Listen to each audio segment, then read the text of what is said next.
सच्ची घटनाओं पर आधारित। यह कहानी उत्तराखंड के एक परित्यक्त गांव से जुड़ी घटनाओं, स्थानीय पुलिस रिकॉर्ड और 3 अलग-अलग लोगों की मौखिक गवाही पर आधारित है। सुरक्षा कारणों से नाम और स्थान बदले गए हैं।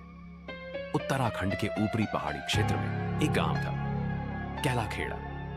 सरकारी कागजों में इसे 2011 के बाद स्थानांतरित बताया गया, लेकिन आरटीआई के जरिए निकली एक अधूरी फाइल में एक लाइन दर्ज थी। 17 व्यक्ति लापता, कोई शव बरामद नहीं, न कोई आपदा, न कोई अपराध सिद्ध, फिर भी पूरा गांव खाली। मैं, आरव मिश्रा, एक स्वतंत्र पत्रकार, 2018 में इन फाइलों तक पहुंचा। ज्यादातर पन्ने फटे हुए थे, कुछ पर स्याही से काला कर दिया गया था, लेकिन एक चीज हर रिपोर्ट में समान थी। समय रात 12:17। पास के कस्बे में रहने वाले बुजुर्ग हरिदत्त जोशी ने इंटरव्यू में कहा, लोग एक एक करके गायब हुए, कोई चीखा नहीं, कोई भागा नहीं, बस सुबह घर खाली मिले। उन्होंने यह भी कहा कि गांव में एक पुराना घर था जिसे लोग आखिरी कमरा कहते थे। कोई वहां रात नहीं रुकता था। मैं 14 अक्टूबर 2018 को कैलाखेड़ा पहुंचा। मोबाइल नेटवर्क पूरी तरह गायब था। यह बात मेरे कैमरे की फुटेज में दर्ज है। गांव में घुसते ही एक अजीब खामोशी थी।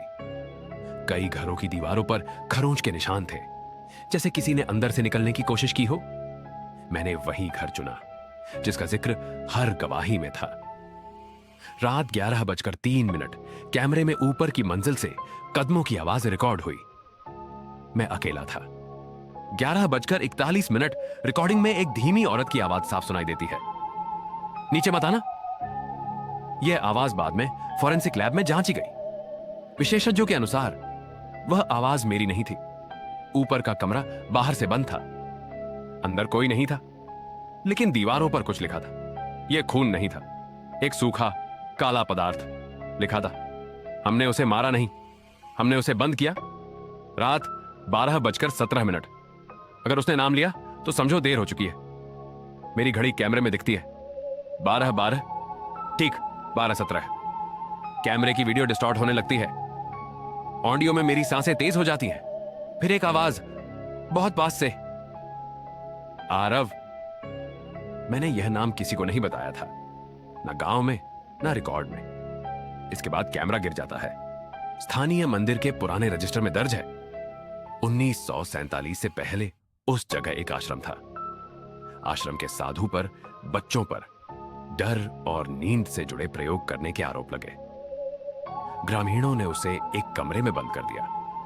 उसकी मौत का कोई रिकॉर्ड नहीं।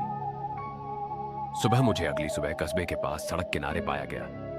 डॉक्टर की रिपोर्ट के अनुसार बाल एक रात में काफी सफेद, डिहाइड्रेशन तीव्र, मानसिक आघात। कैमरा मेरे हाथ में था। फुटेज के अंतिम 6 सेकंड आज भी सुरक्षित हैं। एक अंधेरी स्क्रीन और एक वाक्य, अगला ये रिकॉर्ड देखने वाला होगा। आज यह कहानी मैंने नहीं लिखी, यह रिपोर्ट तुम पढ़ रहे हो, और अगर पढ़ते समय तुम्हें लगा कि किसी ने तुम्हारा नाम लिया तो यह संयोग नहीं हो सकता, क्योंकि हर गवाही में एक बात समान है। घड़ी हमेशा 12:17 पर रुक जाती है।